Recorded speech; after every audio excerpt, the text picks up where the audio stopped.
तो भगवान राम ने मैया कैकेयी से कहा कि मां, तू मुझसे अगर प्रेम करती है और मुझे सब कुछ मानती है तो मैं तेरा बेटा हूं, तू मेरी मां है। मैंने कुछ भी नहीं मांगा, ना तुझसे मांगूंगा कभी, लेकिन आज मैं यही मांग रहा हूं कि तू मुझे वनवास देगी। तू मुझे क्या देगी? वनवास। देखो राम जी ने कहा ये कि मैंने कभी नहीं मांगा कुछ, ना मैं मांगूंगा। वैसे बेटे मांगते हैं ना, माँ बाप से मांगते हैं, बोलो मांगते हैं ना, माँ बाप से मांगते हैं। तो कहा कि मैं बाप से तो नहीं मांगूंगा, लेकिन तुझसे मांगूंगा माँ। और कौशल्या माँ से नहीं मांगूंगा, केवल तीनों माताओं में मांगूंगा, तो तुझसे मांगूंगा, क्योंकि तू मुझे जन्म से ही प्रेम देती है, स्नेह देती है। कैकेयी ने कहा बेटा तू कुछ भी मांग ले राम, मैं इतनी प्रसन्न हूं तुझ पर कि तू जो भी मांगेगा मैं दूंगी। तो राम जी ने चरण पकड़ के कहा, 3 बार कहो मां, देंगी देंगी देंगी। माता कैकेयी ने कहा बेटा दूंगी दूंगी दूंगी। तो राम जी ने कहा अपने बेटे को 14 साल का वनवास दे दे, तू वनवास दे दे, बस मैं यही मांग रहा हूं और कुछ नहीं। कैकेयी मूर्छित होकर के गिर पड़ी कि राम तुमने क्या मांगा मुझसे, क्या मांगा तुमने? ये कृतवास रामायण की कथा है। कृतवास रामायण में वर्णन आया है, क्योंकि रामायण शतकोटि अपारा, नाना भांति राम अवतारा, और रामायण शतकोटि अपारा। 100 करोड़ रामायण है, याद रखना, ऐसा मत मानना। और ये रामचरितमानस ऐसा है कि नाना पुराण निगमागम सम्मतम, सभी रामायणों का, सभी पुराणों का, सभी ग्रंथों का सम्मत है इसलिए ये ग्रंथ महत्वपूर्ण है। लेकिन नाना भांति राम अवतारा, तो नाना भांति राम जी का अवतार है, लेकिन नाना प्रकार के ग्रंथ हैं और नाना प्रकार की रामायणें हैं। कृतवास रामायण में वर्णन आता है कि भगवान राम ने जैसे ही कैकेयी मां से वनवास मांगा कि मुझे 14 साल का तू वनवास दे दे, कैकेयी मां मूर्छित होकर के गिर पड़ी। राम क्या मांगा तुमने? प्राण मांग लेते तो ज्यादा अच्छा था, लेकिन तुमने वनवास मांगा है। राम जी ने कहा मैया घबरा नहीं तू, वनवास में मेरा कुछ नहीं बिगड़ेगा, लेकिन वन में जो आतंकवादी रह रहे हैं उनका सफाया हो जाएगा, मेरा कुछ नहीं बिगड़ेगा। मां, कैकेयी अम्बा ने कहा कि तू 14 साल की बात क्यों कर रहा है? 15 साल की बात नहीं की तूने, 11 साल की बात नहीं की, 9 साल की बात नहीं की तूने, लेकिन ये 14 साल की बात क्यों की है? भगवान राम ने कहा मैया मैं सब जानता हूं, रावण की आयु ही 14 साल शेष बची है। कितने साल शेष बची है रावण की आयु? मात्र 14 साल, 14 वर्ष शेष बची है। इसलिए ज्यादा और कम की आवश्यकता नहीं है, मुझे केवल 14 वर्ष चाहिए। कैकेयी ने एब मस्त कह दिया है राम, इसके लिए चाहे मुझे कलंक मिल जावे, लेकिन मैं 14 साल का वनवास तुझे देके ही रहूंगी और वन तुझे भेज के ही रहूंगी। इसके लिए मुझे कितना भी नुकसान उठाना पड़े मैं नुकसान उठा लूंगी, सह लूंगी, और अपयश भी सह लूंगी। और आज तक ईमानदारी के साथ बताओ, किसी भी सनातनी परिवार ने अपनी बेटी का नाम कैकेयी नहीं रखा, अभी तक तो अपमान सह रही है। कैकेयी ने कहा राम तेरे लिए मैं सब कुछ सह लूंगी, लेकिन मैं तुझे वनवास भेजूंगी भेजूंगी भेजूंगी। इसलिए कोप भवन में जब पहुंची कैकेयी, तो दशरथ जी को पता चला कि पहली बार कैकेयी कोप भवन में गई है।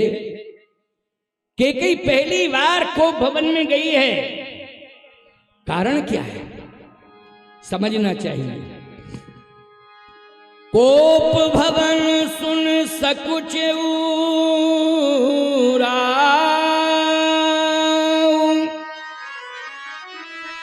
कोप भवन का नाम सुनकर के दशरथ जी महाराज संकोच में पड़ गए, लेकिन संकोच ही रहा, परंतु जाने का मन बना लिया कि मैं कैकेयी के पास जाऊंगा।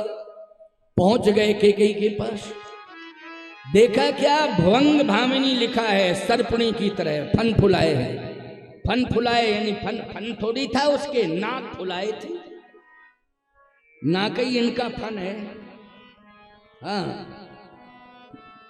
अच्छा, इनको गुस्सा आती है तो समझ लेना नाक मटकने लगती है। हाँ, समझ लेना कि गुस्सा, और कहते भी तुम लोगों, तुम्हारी गुस्सा नाकई पे धरी, इनकी गुस्सा नाकई पे रखी रहती है। मैं नहीं कह रहा हूं, रामायण में लिखा है। भंग भामिनी सर्पणी की तरह आज वो अपना चेहरा बनाए हुए हैं, आंखें लाल हैं। दशरथ जी ने कहा क्या हो गया इसको, इतना सुंदर चेहरा लेकिन चेहरा ही बिगड़ गया पूरा। चाहे जितनी सुंदर नारी हो, क्रोध आता है तो चेहरा सबसे खराब हो जाता है। इसलिए चेहरा खराब क्यों हो जाएगा तुम्हारा, मैं साफ साफ बोल रहा हूं, चेहरा खराब हो जाएगा क्रोध करने से। इसलिए क्रोध मत करो, तुम्हारा चेहरा सुंदर रहेगा। अच्छा, क्रोध कर करके चेहरा खराब करती हो और फिर सुंदर बनाने के लिए बाजार से सामान मंगाती, लाखों रुपया बर्बाद कराती हो, क्यों भाई? लेकिन वो टिकाऊ सौंदर्य नहीं होता है, सौंदर्य प्रसाधन है, लेकिन दिन भर लगाओ और सवेरे सब साफ, कोई मतलब का नहीं। लेकिन परमात्मा ने जो तुम्हें सौंदर्य दिया है, उस सौंदर्य को अंतिम श्वास तक सुरक्षित रखो। और वो सौंदर्य कब सुरक्षित रहेगा?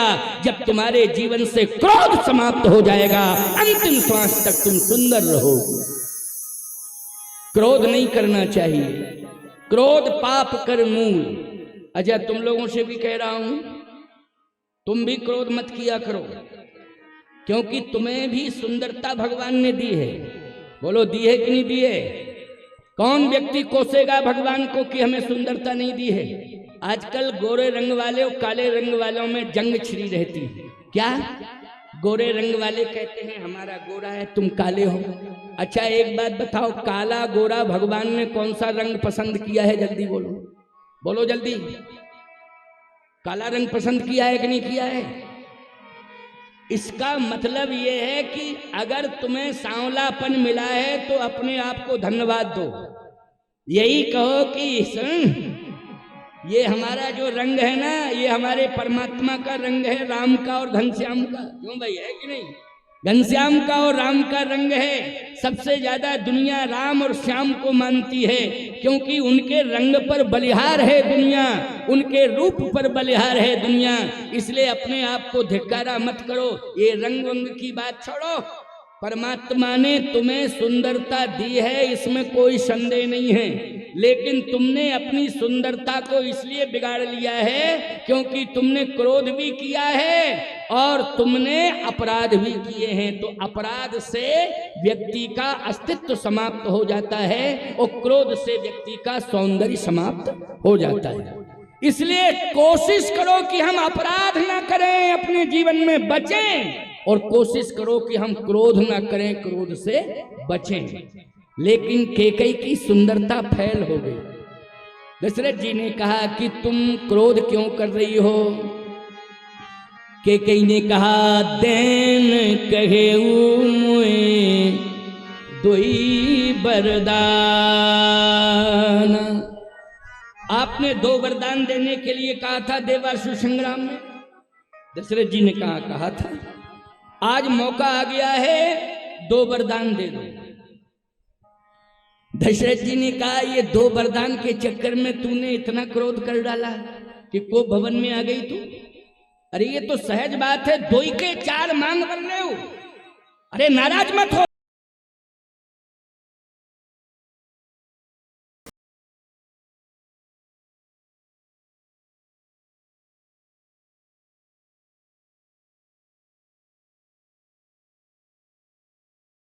कैसे?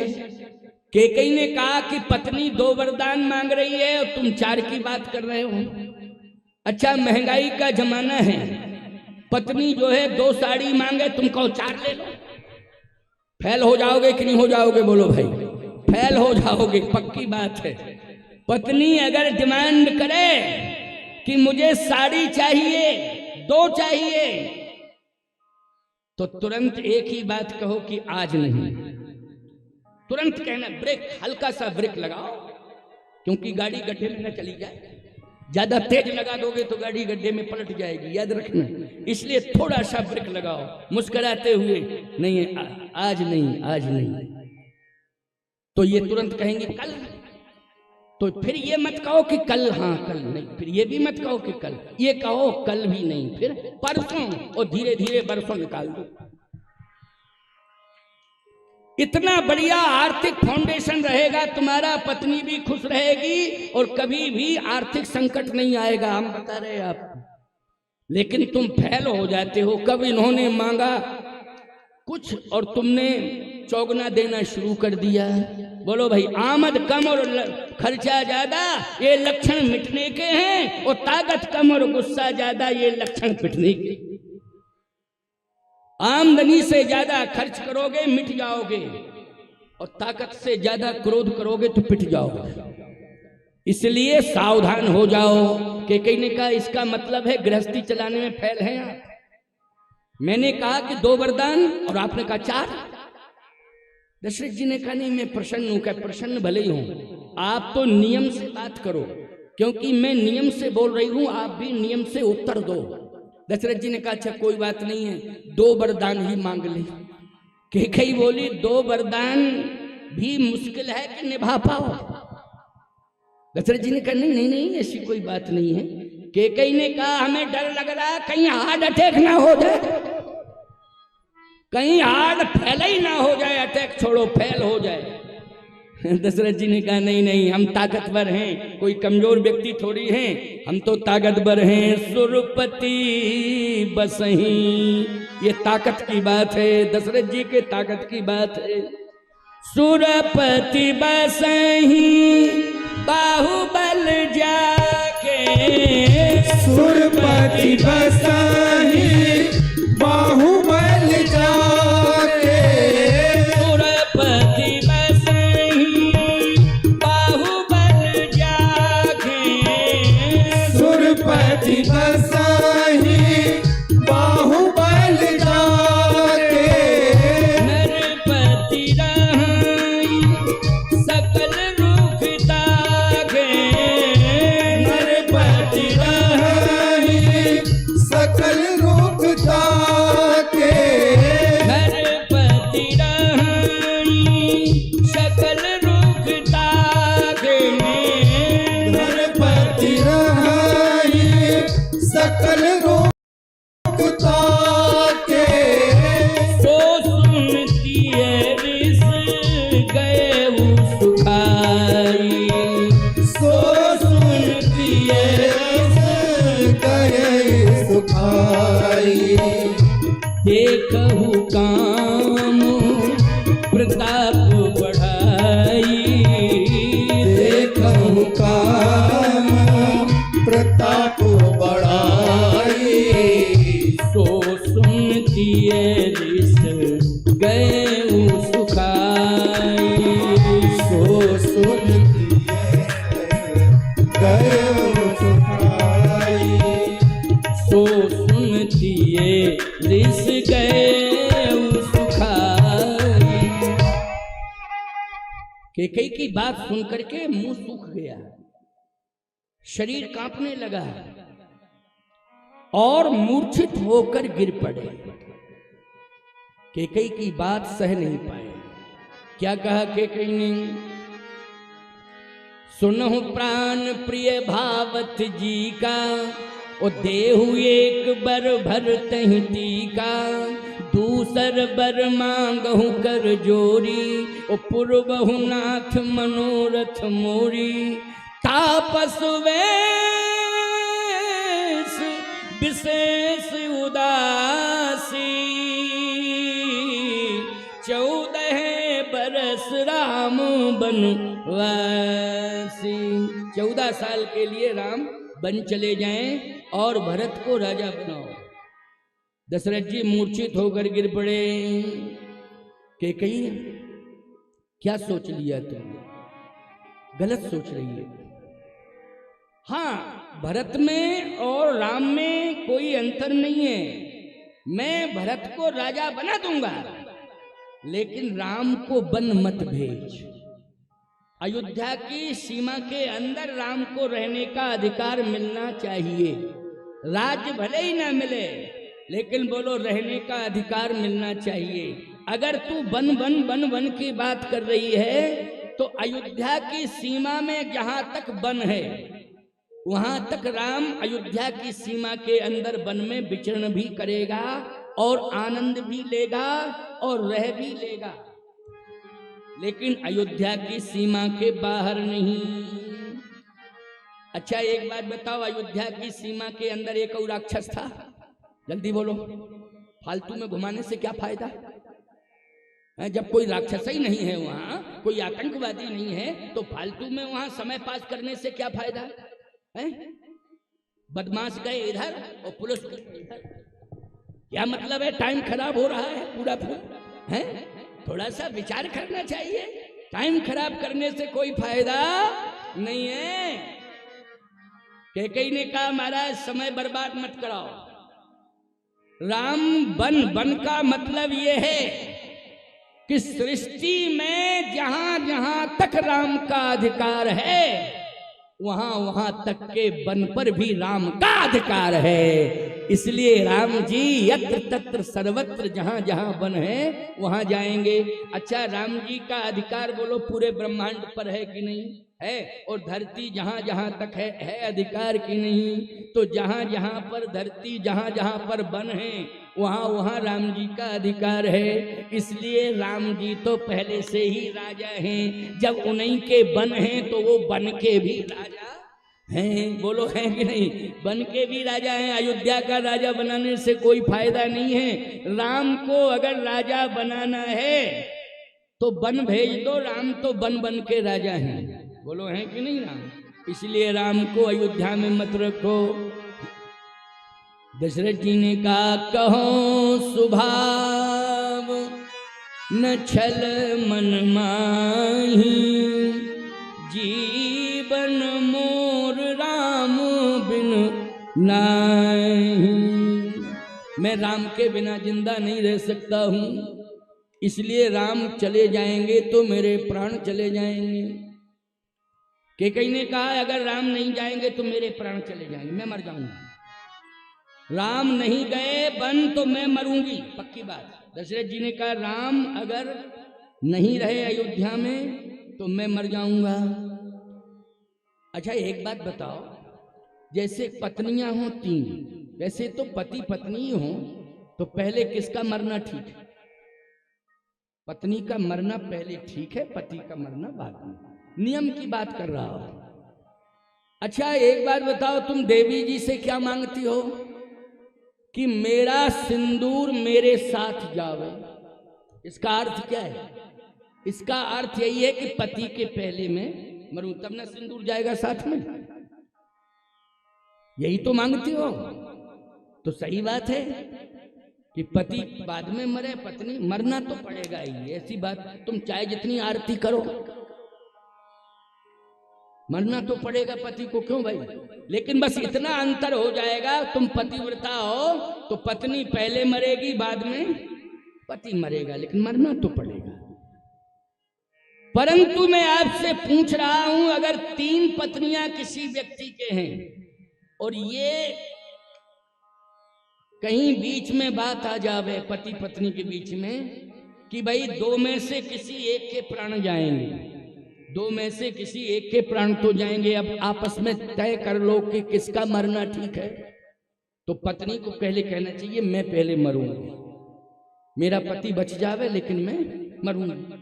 अच्छा कैकेयी कह रही मैं मर जाऊंगी, दशरथ जी कह रहे मैं मर जाऊंगा। तो दशरथ जी ये नहीं कह पाए पत्नियां तीन हैं, एक मर जाएगी तो दो तो रहेंगी, मर जा भाई। जब तीन हैं तो एक मरेगी दो रहेंगी, नहीं कह पाए। अच्छा एक बात बताओ, खुद ही मरना पड़ा कि नहीं मरना पड़ा? खुद दशरथ जी को खुद ही मरना पड़ा। अब दशरथ जी के प्राण जाएंगे तो तीनों महारानियों को वैधव्य मिल जाएगा। बोलो विधवा हो जाएंगी कि नहीं तीनों? ये अच्छी बात है क्या? ये बात तो अच्छी नहीं है। एक बार चित्रकूट में पति पत्नी दोनों आए और झगड़ा करें मंदिर में। हमारे पास पुजारी दौड़ा दौड़ा आया, बोले महाराज जी पता नहीं कहाँ से आए, दो लड़ रहे हैं। कौन लड़ रहे हैं दो? हमने कहा कौन? हम समझे जानवर घुस गए क्या। पहले हम यही थे, बोले दो लड़ रहे हैं तो हम समझे वो जानवर आवारा घूमते रहते हैं, हो सकता भीड़ में चले गए हों मंदिर के अंदर लड़ रहे हों। हमने कहा जानवर लड़ रहे हैं, पशु? अरे पशु नहीं लड़ रहे, इंसान लड़ रहे। हमने कहा बहुत ही बेकार है, मंदिर में आके लड़ाई कर रहे हैं तो बाहर के हैं। तो बोले दोनों घर ही के पति पत्नी हैं। मैंने कहा बोला लाओ उनको। अच्छा, लड़ाई इस बात की हो रही थी कि पत्नी कह रही थी अपने पति से कि कामतानाथ मंदिर में सौगंध खाओ कि हम जो है झूठ नहीं बोलेंगे और नशा नहीं करेंगे। अच्छी बात कह रही थी वो, वैसे बात तो बहुत ही बढ़िया कही उसने कि हम नशा नहीं करेंगे। परेशान होगी पति के नशा से कि हम नशा नहीं करेंगे और झूठ नहीं बोलेंगे, क्योंकि पैसा कमाता था, पी के खर्च कर देता था, कहते था फलाने को दे दिया, झूठ बोलता था। कहे झूठ नहीं बोलेंगे, परिवार बर्बाद हो रहा है। उसने कहा फालतू की बात मत करो, दर्शन करो, परिक्रमा करो, चलो चले। दिमाग खराब करने ले आई हो तुम जबरदस्ती मुझे मंदिर में।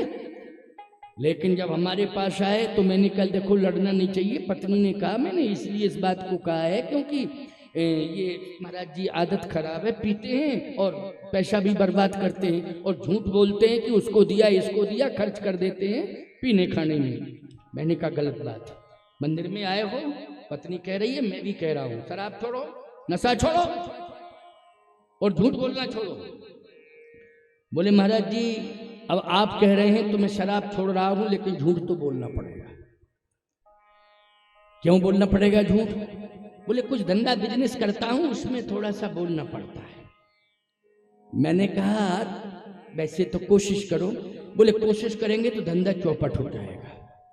तो एकदम पत्नी बोली, बोले हो जाए धंधा चौपट, भाड़ में जा रही। मैंने कहा ये तो बहुत ही बढ़िया है, इतने अच्छे संस्कार हैं इसमें। कह रही है कि भाड़ में जावे धंधा ऐसा, झूठ मत बोलो और पीना खाना बंद करो, ये नशे की आदत बंद करो।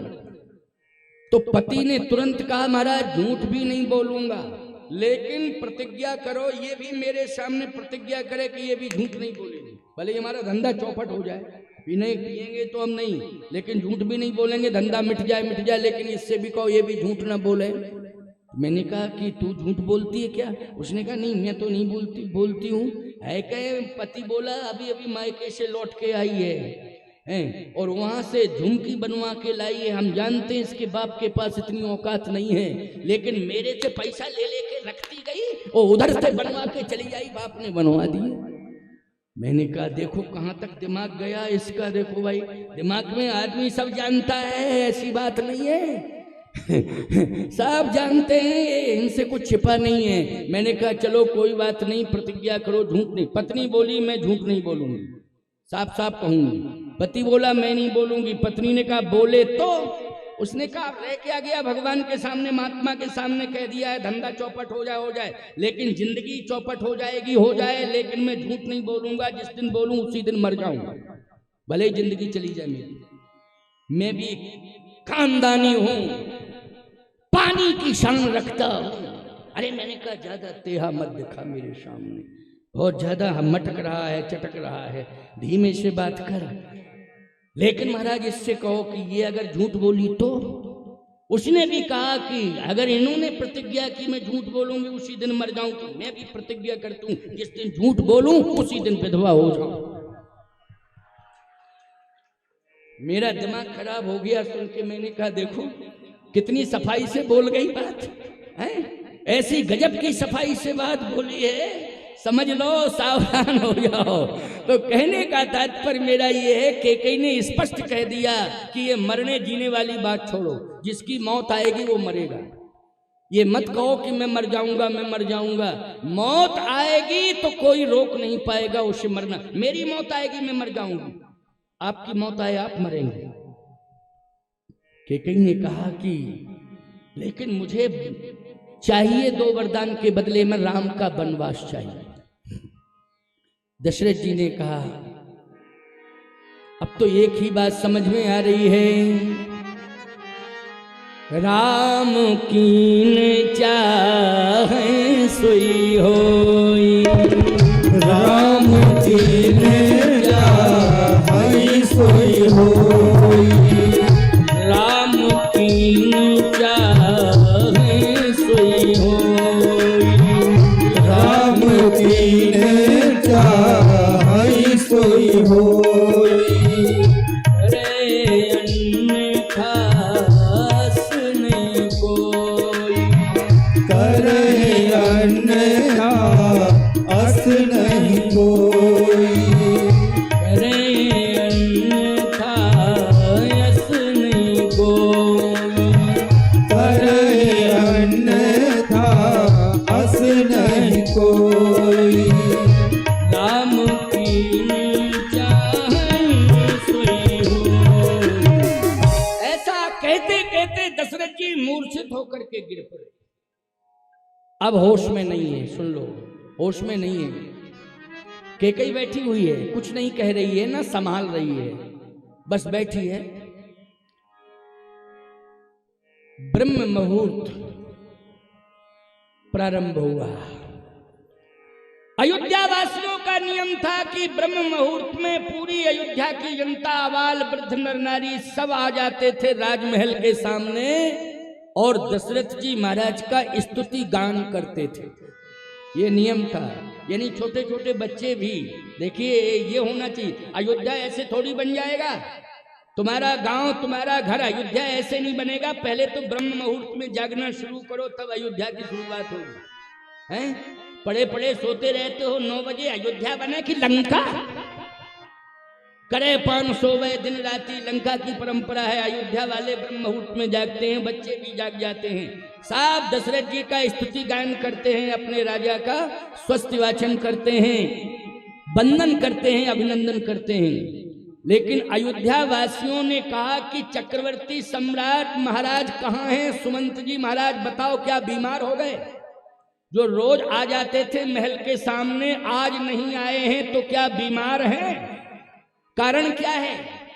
सुमंत जी ने कहा हमें भी पता नहीं है, मुझे पता नहीं है, पता लगाओ, पता लगाओ कहाँ है महाराज। हम लोग अभिनंदन करने के लिए खड़े हुए हैं। क्या सो रहे हैं? महाराज ने नियम बदल दिया अपना। अच्छा सही बताओ भारतवासियों, प्रिय भक्तों, जिला गुना के निवासियों, आसपास के जनपद से आए हुए, मध्य प्रदेश, उत्तर प्रदेश, अन्य राज्यों से आए हुए श्रोता, भीड़ बहुत है। यहाँ अन्य राज्यों के लोग भी बैठे हैं कथा सुनने के लिए। मैं आपसे पूछना चाहता हूँ, दशरथ जी रो रहे हैं कि सो रहे हैं? बोलो। दशरथ जी रो रहे हैं, रात भर रोए हैं, सोए नहीं है। सुमंत जी ने कहा पता लगा रहे हैं। सुमंत जी महाराज गए तो महाराज महल में नहीं मिले। महाराज कहाँ हैं? मंथरा बैठी थी। मंथरा ने बताया कि कोप भवन में। कोप भवन में? सुमंत जी ने जैसे कोप भवन का नाम सुना तो कांपने लगे। कोप भवन क्या है? समस्या का घर। बोलो, कोप भवन क्या है? समस्या का घर। अच्छा सही बताओ, अयोध्या में त्रेता में एक ही कोप भवन था जो समस्या का घर, केवल एक कोप भवन। पूरा महल नहीं, पूरी अयोध्या नहीं, पूरी अयोध्या में एक अलग से कोप भवन था। लेकिन आज ईमानदारी से बताओ, घर घर में कोप भवन। समस्या जिस घर में है वो घर क्या है? कोप भवन।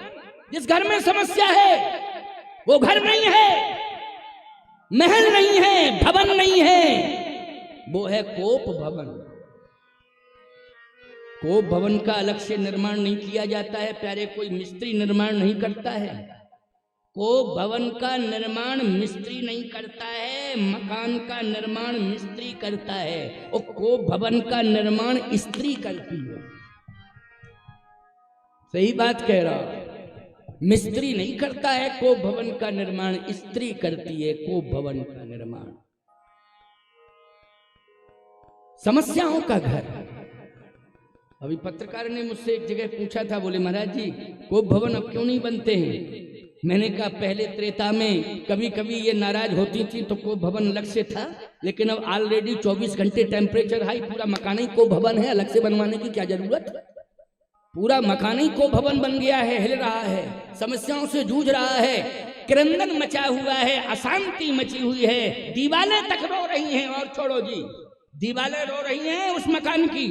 क्यों ऐसी समस्या पैदा कर रहे हो? इंसान हो, बदलो विचारों को, समस्याओं को दूर करने के लिए दिमाग लगाओ और शांति से जीवन जी लो। कुछ समय के लिए आए हो, बोलो भाई याद रखना, कुछ समय के लिए आए हो। अब तो प्रदूषण काल में 50, 55, 60 साल पार करना मुश्किल है, मुश्किल है। हार्ट अटैक हो रहे हैं, साइलेंट अटैक हो रहे हैं, पता ही नहीं चल रहा है कौन सी बीमारी कब आ गई है। अभी एक व्यक्ति ने, याद रखना, 10 करोड़ रुपया अपने इलाज में खर्च किया लेकिन बच नहीं पाया, और उसने रहने के लिए 100 करोड़ का मकान बनवाया था, केवल प्रवेश किया था, गृह प्रवेश किया था। ये छत्तीसगढ़ की बात मैं बता रहा हूं आपको, केवल प्रवेश मात्र हुआ था, और प्रवेश के बाद ऐसा बीमार हुआ कि तुरंत मुंबई चला गया, और मुंबई से खूब पैसा, इतना पैसा पर पैसा, पैसा पर पैसा, पैसे के बल पर ही जिंदा बचा रहा। लेकिन एक दिन वो पैसा भी काम नहीं आया, अंतिम श्वास निकल गई। उम्र क्या थी? 58-59 साल की। बोलो भाई, पैसा खूब कमाया, मकान में रह नहीं पाया और चला गया मर के। बोलो क्या पैसा तुम्हें बचाएगा? पैसा तुम्हें जीवन देगा? नहीं नहीं, विचार करना, यदि तुम्हारा साथ देगा तो परमात्मा देगा, पैसा नहीं देगा। वो परमात्मा साथ तब देगा जब परिवार के सभी सदस्य प्रेम से रहेंगे घर में, तभी परमात्मा तुम्हारे घर में आएगा, तभी तुम्हारा साथ देगा। और लड़ाई झगड़ा करोगे तो ईश्वर कोसों दूर रहेगा। नारियल नहीं, तुम खोपड़ी तोड़ देना तब भी देवी जी प्रसन्न होने वाली नहीं है। इसलिए प्रेम से रहना सीखो। आज समस्या बन गया घर, क्यों? क्योंकि को भवन में केकई ने मांग कर दी। सुमंत जी ने कहा महाराज बात क्या है, कारण क्या है, आप इतने दुखी हैं, ऐसा मैंने कभी देखा नहीं। सुमंत जी ने कहा महाराज दुख हो रहा है आपको देखकर, मैंने कभी आपकी ऐसी दुर्दशा नहीं देखी। दशरथ जी ने कहा बस सुमंत राम को बुलाओ, राम को। ना मैं पत्नी को देखना चाहता हूँ, ना मैं संपत्ति देखना चाहता हूँ, अब ना मैं प्रजा को देखना चाहता हूँ, केवल मैं राम को देखना चाहता हूँ। अच्छा बोलो, अंत समय कौन याद आए हैं? राम याद आए हैं। राम को बुलाओ। सुमंत जी महाराज राम जी को बुलाने गए हैं। भगवान राम खोज रहे थे, क्योंकि प्रातःकाल उठ के रघुनाथा माता पिता गुरु नामई माता, माता पिता गुरु को प्रणाम करते थे भगवान राम। ब्रह्म मुहूर्त की बात है, खोज रहे, पिताजी गायब हो गए, पिताजी गायब। अच्छा, 2 ही गायब थे, कैकेयी और महाराज दशरथ। तो भगवान राम ने कहा कि 2 ही गायब हैं, कौशल्या माँ है, सुमित्रा माँ है, लेकिन पिताश्री नहीं है और कैकेयी माँ नहीं है, क्योंकि दोनों को भवन में थे। सुमंत जी ने कहा राम कुछ पता है? मुझे कुछ पता नहीं। किसको तलाश रहे हो? मैं पिताजी को, माता कैकेयी को तलाश रहा हूँ, मिल ही नहीं रहे, प्रणाम करना है। कहा उनके प्राण संकट में फंसे हैं राम। राम जी ने कहा है कहाँ के? को भवन, जल्दी ले चलो मुझे, जल्दी ले चलो, मैं पिताजी को संकट से उबारूंगा। अच्छा, राम जी सब जानते हैं कि क्यों को भवन में गए हैं दशरथ जी, राम जी सब जानते हैं कि क्यों को भवन में कैकेयी मां गई है, लेकिन फिर भी अभिनय कर रहे हैं, अच्छा जल्दी ले चलो, जल्दी ले चलो, मुझे जल्दी ले चलो। और जैसे ही सुमंत जी महाराज राम जी को लेकर के पहुंचे को भवन में, तो दशरथ जी बेहोश पड़े थे, कैकेयी बैठी थी। भगवान राम ने तुरंत कहा मैया सही बताओ। अरे मोही कहू मात तात दुख कारण, मोहि कहु मात तात दुख कारण, मोही कहू मात तात दुख कारण, मोहि कहु मात तात दुख कारण। करिए जतन जहीं होय निवारण, करिए जतन जहीं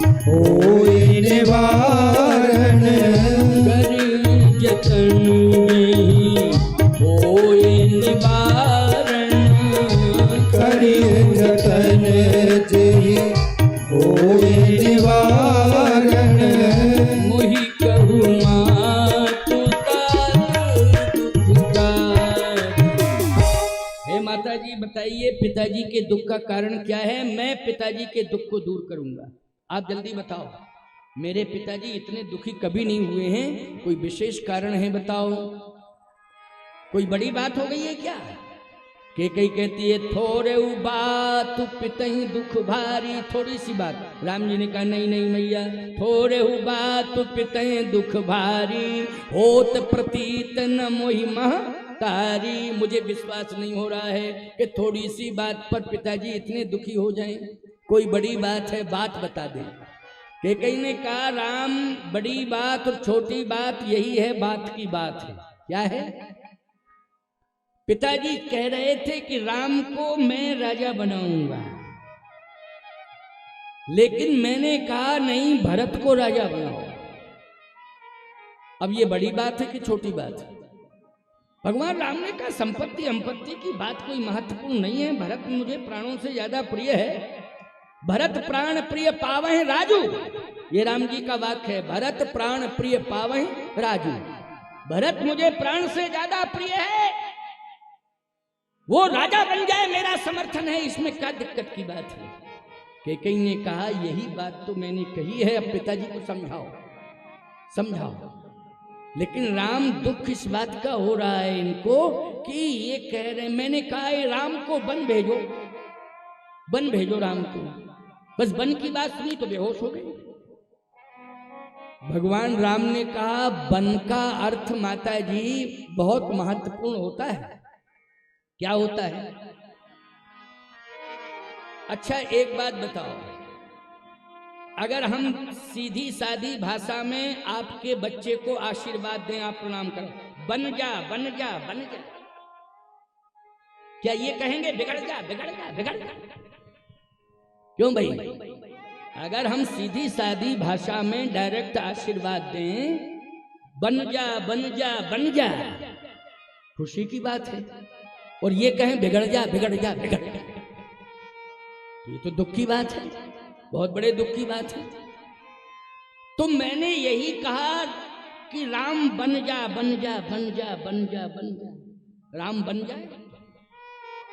और रही बात भरत की है, तो भरत को मैं चाह रही हूं कि ये सीमित दायरे में रहे, सीमित दायरे में। सीमित दायरा क्या है? अयोध्या का राज्य सीमित है और भूखंड पर जो वन है वो असीमित है। बोलो है कि नहीं? असीमित है। मैं ये चाह रही हूं कि राम तुम बन जाओ और भरत जो है अयोध्या का राजा बन जाए। सुमंत जी ने कहा कि लेकिन इसमें भी तो महत्वाकांक्षा है, अपने बेटे को राजा क्यों बना रही है? अपने बेटे को राजा क्यों बना रही है? अगर तेरे मन में उदारता है तो राम को वन भेज दे, लेकिन सुमित्रा के बेटे को राजा क्यों नहीं बनने दे रही? देखो भाई, प्रधानमंत्री हैं, क्यों भाई कोई समस्या आएगी तो प्रधानमंत्री को बोलने का अधिकार है कि नहीं? जल्दी बोलो। राष्ट्रपति ही पूरा निर्णायक नहीं होता है, प्रधानमंत्री का भी निर्णय मान्य होता है, अंतिम निर्णय राष्ट्रपति का तो होता ही होता है। लेकिन प्रधानमंत्री की भूमिका में महाराज सुमंत हैं। सुमंत जी ने कहा कि ठीक है, अगर यहां तक कंडीशन है कि राम बन जाएं, तो भरत के लिए राज्य क्यों मांग रही है? क्या सुमित्रा के पास बेटे नहीं है? कैकेयी ने कहा इसका मतलब है कि आप ठीक से समझ नहीं रहे।